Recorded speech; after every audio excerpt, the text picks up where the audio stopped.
ஸ்ரீமதே ராமானுஜாய நமக. ஆழ்வார் எம்பெருமானார் ஜீய திருவடிகளே சரணம். ஆச்சாரியர்கள் திருவடிகளே சரணம். நம்ம வாயும் திரையுகளும் பதிகத்தோட பதவுரை பார்த்துன்னு வந்துட்டு இருக்கோம். 3 பாசுரங்கள் வரைக்கும் பார்த்தாச்சு. எப்படி ஆஹ் பராங்குஷ நாயகி எம்பெருமானோட பிரிவாற்றாமை அதை தாங்க முடியாம வருந்துரா. ஒரு ஒரு ஒரு தோட்டத்துல இருக்கா, ஒரு கடற்கரை பக்கத்துல ஒரு தோட்டம் அமைஞ்சிருக்கு. அந்த தோட்டத்துல ஒரு ஒரு விஷயத்தையும் பாக்குறா. எந்த விஷயத்த பார்த்து அந்த விஷயம் எம்பெருமான் கிட்ட போய் சேர முடியாத தன்மையினால இது வாடுறதோ, எப்படி பராங்குஷ நாயகியா நம்மாழ்வார் வாடுறாளோ அந்த மாதிரி வாடுறதோ அப்படின்றது ஒண்ணு பார்த்துன்னு வந்துட்டு இருந்தோம் இல்லையா. முதல்ல வாயும் உகளும் காணல் மடநாராய், நாரையோட உண்மையான இயற்கையான தன்மையே அது வெளுப்பா இருக்கிறதுதான். அந்த வெளுப்பு எம்பெருமானோட சேர்ந்து இல்லாமனால்தான் அது வெளுப்பா இருக்கு அப்படின்னு. அடுத்தது அந்த நம்ம காணல் பறவை இருக்கு இல்லையா, அந்தில் பறவை. அந்தில் பறவை கூட சேர்ந்து சேர்ந்து ஒண்ணு சத்தம் போட்டுட்டே இருக்குமா. எம்பெருமானோட பிரிவாற்றாமை தாங்க முடியாம தான் கத்திண்டே இருக்கு அப்படின்னு சாதிக்கலாம். அடுத்தது காமுத்த கையறவோடு எல்லை இராப்பகல்னு கடல் எப்படி கடல்ல அலை ஓயாம இருக்கோ, அது கடலோட தன்மை. இது எம்பெருமான் கிட்ட சேர முடியாம தான் அந்த மாதிரி இருக்குன்றா. அடுத்தது என்ன, கடலும் மலையும் விசும்பும் துழாயன் போல் சுடர்கொள் இராப்பகல் துஞ்சாயால் தன்பாடாய் அடல்கொள் படையாழி அம்மானை காண்பான் நீ உடலம் நோயுத்தாயோ ஊழிதோறு ஊழியே அப்படின்னு ரொம்ப அழகான பாசுரம். இங்க என்ன சொல்றா, தன்வாடாய் குளிர்ந்த காற்றை ஃபர்ஸ்ட் கடல் பாடிட்டா இல்லையா. இந்த காற்று கடலும் சமுத்திரத்தையும் மலையையும் விசும்பும் ஆகாசத்தையும் துழாய் தடவிக்கொண்டு எம்மை போல சுடர்கொள் இராப்பகல் சந்திர சூரியர்களாகிற இரு சுடர்களையும் நம்மிடத்து முறையே கொண்ட இரவிலும் பகலிலும் துஞ்சாய் நீ கண் உறங்குகின்ற இல்லை. கண் உறங்கலையாம் அதெல்லாம் ஆதலால் என்ன சொல்றது, படையாழி திருவாழி படையுடைய அம்மானை எம்பெருமானை காண்பான் காணுதற் பொருட்டு நீ ஊழிதோறு ஊழி நெடுநாளாக உடலம் நோய் உற்றாயோ, உடம்பு நோவு கொண்டாயோ அப்படின்னு சாதிக்கிறார். காற்று அது பாட்டுக்கு வீசின்னு இருக்கான். ஆனா இங்க எப்படி இரவும் பகலும் வீசிண்டே இருக்கு. ஏன்னாக்க அதுக்கு நோவு பற்றுதான், எம்பெருமான போய் கலக்க முடியல அப்படின்னு. காற்றானது எங்கும் பரவிய தத்துவம். அது ஒரு நொடி பொழுதும் ஓரிடத்தில் நிலை நின்றாது. இதுதானே அதோட தத்துவம். அதுதான் ஒரு இடத்துலயும் இருக்காது.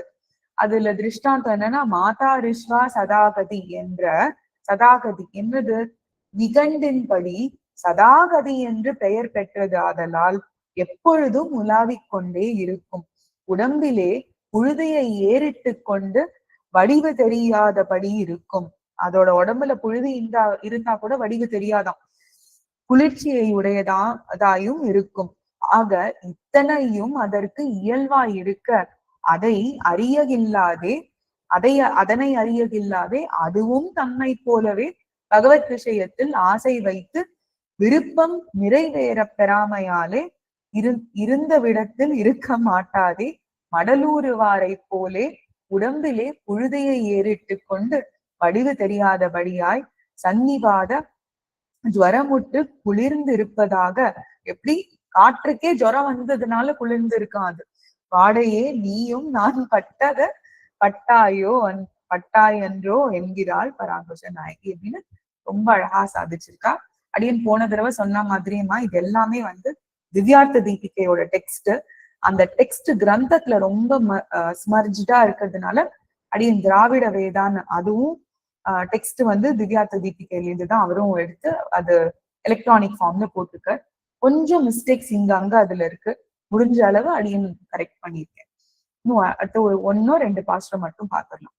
ஊழிதோறு ஊழி உலகுக்கு நீர் கொண்டு தோழியரும் நாமும் போல் நீராய் நெகிழ்கின்ற வாழிய வானமே நீயும் மதுசூதன் ஆழினையில் பட்டு அவன்கண் ஆசத்தால் நெய்வாயே. நம்ம இதை சேவிக்கும் போதெல்லாம் அங்கங்க வானம் நன்னா நீயும் மதுசூதன் மாதிரி மழை பொழிஞ்சுட்டேதான் இருக்க. உலகுக்கு நீர் கொண்டு உலகுக்கெல்லாம் ஆகும்படி நீரை முகந்து கொண்டு ஊழிதோறு ஊழி காலம் உள்ள அளவும் நீராய் நீர் வடிவமாய் நெகிழ்கின்ற விழுகின்ற வானமே. இந்த இடத்துல யாரு பாடுறார்? வானத்தை பார்த்து பாடுறார். மேகமே நீயும் தோழியரும் யாமும் போல், எமது தோழிமார்களும் நாங்களும் போல அதுசூதன் பாழிமையில் பட்டு எம்பெருமானது நெருமிடக்கிலே அகப்பட்டு பெருமிடுக்கிலே அகப்பட்டு அவன் கண் பாசத்தால் அவனிடத்து விருப்பத்தினால் நைவாயே அழிகின்றனையோ. அழியர்தான், வானமெல்லாம் பொழியும் போது அழிகிற மாதிரி இருக்குல்ல, அழிகின்றனவே வாழியே, அதெல்லாம் இல்லாதக்கு நீயும் வாழ்வாய், துன்பம் தீர்ந்து நீயும் வாழ்வாய் அப்படின்னு ரொம்ப அழகா சொல்ற. நீராய் இற்று விழுகின்ற மேகத்தை கண்டு நீயும் என்னை போலே எம்பெருமானுடைய குணச்சேஷ்டிதம் முதலியவற்றில் அகப்பட்டு நோவுபடுகிறாய் போலும் என்றும் சோகித்து சொல்லுகிற பாசுரம். எல்லாமே சோகித்துதான் இருக்கா பராங்குஷ நாயகியே. அதனால அவளும் பாக்குறது எல்லாம் சோகித்த மாதிரி இருக்கு. அந்த சோகித்தது இயற்கையான தன்மையாவே இருந்தாலும் எம்பெருமானை விட்டு பிரிஞ்சதுனாலதான் அப்படி அப்படின்னு மேகம் நீர் சொறிவதை கண்ணீர் விட்டு அழுகிறபடியாக பெண்ணி சொல்லுகிறாள்.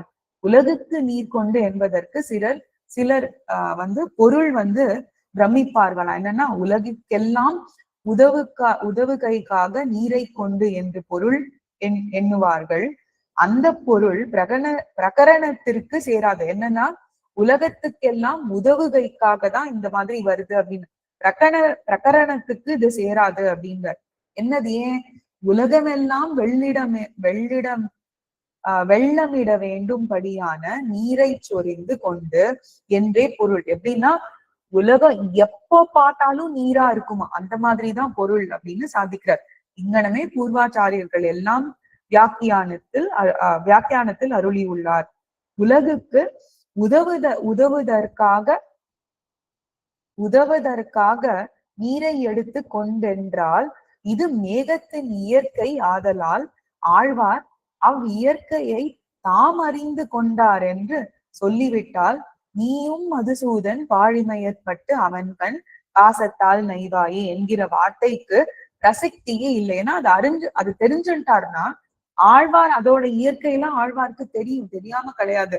ஆனா ஆழ்வார் எப்படி இருக்கார்? பயங்கர சோகத்துல இருக்கார். அந்த சோகத்துல ஒரு குழந்தைக்கு இப்போ ஒரு சாக்லேட் தேவை, உலக விஷயத்துல அப்படி சொல்லணும்னா அதுதான்.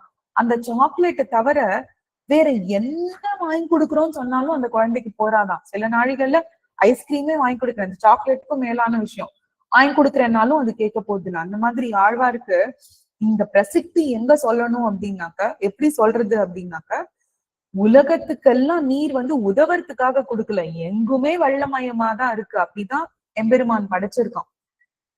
அத ஆழ்வார் என்ன பண்றாருன்னா, அது நீர் சுரக்கிறது எப்படி இருக்குன்னா கண்ணீர் விட்டு அழறா போல் இருக்கு அப்படின்னு சாதிக்கிறார் அவரோட சோகத்துல ஆற்றாமையால. நைவாய எம்மே போல் நாள் மதியே நீ என்னாள் மைவான் இருள் அகத்தாய் மாழாந்து தீம்புதியாய் ஐவாய் அரவணை மேல் ஆழி பெருமானார் மெய்வாசகம் கேட்டு உன்னை நீர்மை தோற்றாயே. அழகான பாசுரம். நாள் மதியே, நிரம்பின சந்திரனே, நைவாய, நைந்து போவதை இயற்கையாக உடைய. சந்திரன் நைந்து போனாதானே அடுத்தது பௌர்ணமி அமாவாசன் மாத்தி திரைகள் வந்துட்டேதான் இருக்கும். அந்த நைந்து போறதுன்னா அந்த நைவு அதோட மாற்றங்கள் வருது இல்லையா.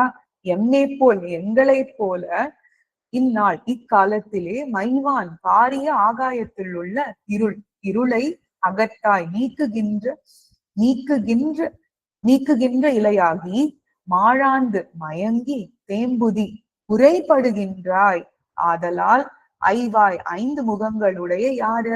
அரவணை மேல் சேஷசயனத்தின் மீதுள்ள ஆடி பெருமானார் சக்கரபாணியான எம்பெருமானது மெய் வாசகம் கேட்டு, உண்மையான வார்த்தையை கேட்டு உன் மெய் நீர்மை உனது வழிவின் குணமாகிய ஒளியை தோற்றாயே, இழந்தாய் போலும்.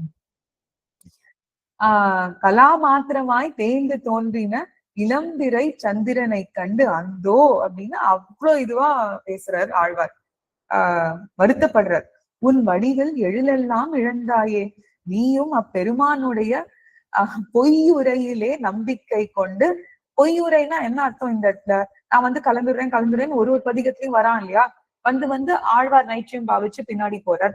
இல்ல எம்பெருமான் இவருக்கு என்ன வேணும், இப்போ நான் தான் வந்துட்டேன்னு, அதெல்லாம் பொய்யுரை ஆயிடும். பொய்யுரையிலே நம்பிக்கை கொண்டு நான் பட்ட பாடு படுகின்றாய் போலும் என்கிறாள். நாள்மதியே என்னன்னா என்பதற்கு முன்பு பூர்ணனாயிருந்த சந்திரனே என்கிற பொருளும், இளம்பிறையே என்கிற பொருளும் பொருந்தும். முதற் பொருளில் நாள் சென்றமதி என்றபடி, இரண்டாம் பொருளில் நாட்பூ என்னுமா போலே அப்படின்னு ரொம்ப அழகா சாதிக்கிறார். அடுத்த பாசனம் தோற்றோம் மடநெஞ்சம், ரொம்ப அழகான பாசனம். இத நாளைக்கு அன்வைக்கலாம். ஸ்ரீமதே ராமானுஜாய் நமக. ஆழ்வார் எம்பெருமானார் ஜீயத்து கொடிகளே சரணம். ஆச்சாரியர்கள் திருவடிகளே சரணம்.